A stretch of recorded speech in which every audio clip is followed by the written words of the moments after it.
Good evening, everybody, and welcome back to the 11th episode of Quickfire Crypto, where we keep you informed on a bi-daily basis. If you're interested in keeping up to date on all things crypto, then subscribe to the channel. We put out a new video every 12 hours.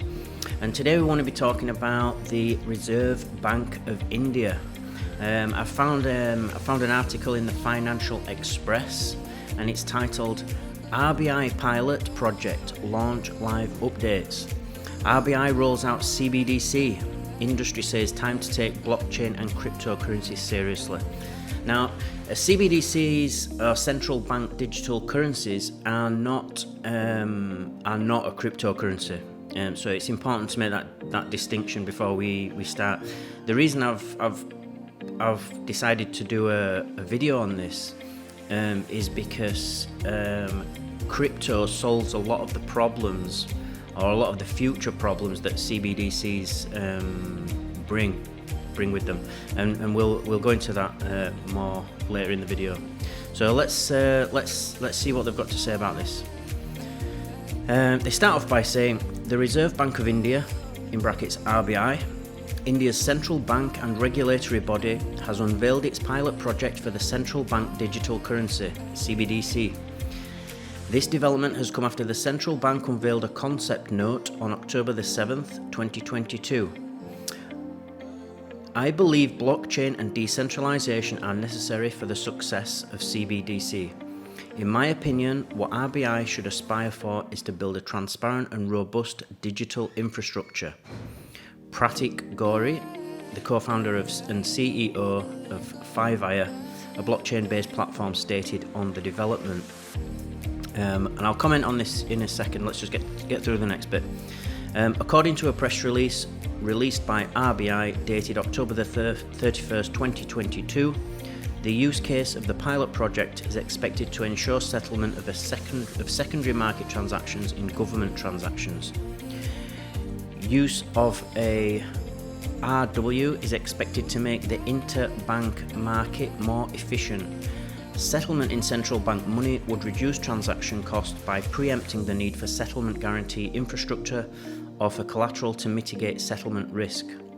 Going forward, other wholesale transactions and cross-border payments will be the focus of future pilots based on the learnings from this pilot, the noted further mentioned.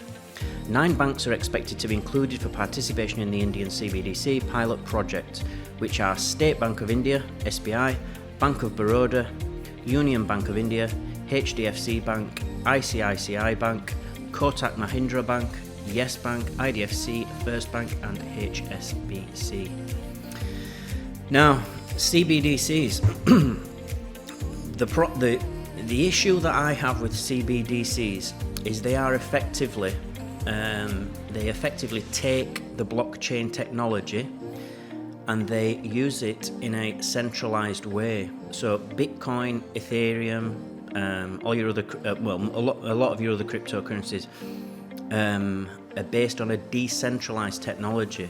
That means having a network of lots of little nodes all over the world, so that there is no one point of attack. So if you wanted to attack Bitcoin and you wanted to stop it from making transactions, or stop the blockchain from creating a new block or verifying a new block every 10 minutes, it would be almost impossible, because you wouldn't know. It would take a huge amount of money to do it, and you wouldn't even know where to attack and in which jurisdiction, because there's Bitcoin nodes literally all over the world, in probably every single country. And there's even Bitcoin nodes in Blockstream sell a satellite pack where you can launch a satellite up into space and have a Bitcoin node running from space. So I don't know how you would shut that down. And the other thing with CBDCs is that they are programmable money, just like a cryptocurrency. Just like you can program it to do and execute certain functions. You've got smart contracts with Ethereum. And so CBDCs, when they become programmable by the central bank, whichever central bank it is, in this case it's the Reserve Bank of India, but the UK has plans to do this, and also the Federal Reserve, and I believe China's got one running now, in limited in a limited context, but it is going. And the issue is because it's programmable, if they decide for whatever reason that its citizens shouldn't be allowed to spend money on a particular thing, they can shut you off from that. They can stop you buying certain things. And now you might on the surface be thinking, well, that's not too bad. I don't buy anything illegal. I don't engage in any nefarious activity. But they may have, for example, a mandate for going green, which is a very popular thing among governments nowadays, and to limit CO2 emissions. And so they may decide, for example, that each citizen can only spend $50 on gas or diesel per week. And so your payment or your app that's associated with your identity can only spend $50 and if you try to buy more than that, it just doesn't go through. The payment doesn't go through, so you don't get to fill your car up. So you can't go on that family holiday. So it's really an infringement of your rights and what you can and can't do and who you can and can't pay, and it's really about manipulating spending behaviour for me. And so it's really dangerous, and I think it's just it's creeping in slowly, and the reason why I've chosen to put this article on today is because crypto is the answer to that. Crypto is the almost opposite in the sense of that, in that it gives you back your rights, your financial rights. It allows you to pay whoever you want. It's uncensorable, it's immutable, it can't be changed. Once a payment's gone through, it's gone through. There's no recall on it.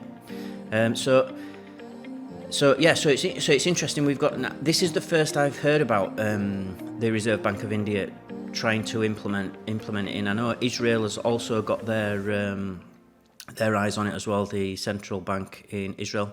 So let's read on and see what else they've got to say about it. The industry believes that the launch of CBDC will require a robust cryptocurrency security infrastructure in India to ensure hack-proof CBDC operations and prevent financial frauds. And he says the CBDC infrastructure should be an environment that can operate 24/7 with zero downtime and at the same time protect the sensitive personal data of billions of users on its platform.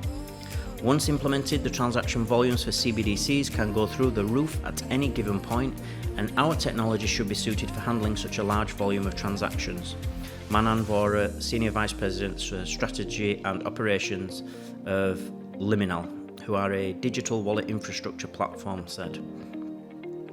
Moreover, RBI in the note highlighted that the digital rupee pilot project is expected to be launched within a month in selective locations in closed user groups comprising customers and merchants. It is believed that the details around operationalization of the digital rupee shall be communicated by the central bank in due course.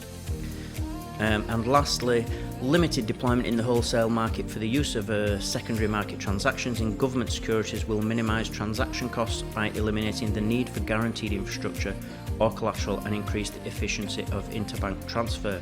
Gaurav Mehta of Katak's Simple Crypto Taxes, a cryptocurrency taxation platform, noted. And so it's really important that we understand what CBDCs are and that we educate ourselves, and that they're not the nice, friendly, fluffy currency that governments are purporting them to be. They are actually an instrument for to control your finances, and moreover decide what you spend, when you spend it, how much you spend, and so not good. That's all I've got for you tonight. Remember everybody to subscribe to the channel, join our team. We'll keep you updated on all things crypto every 12 hours. Smash that like button if you feel you've got value from this video, and I'll see you all in 12 hours.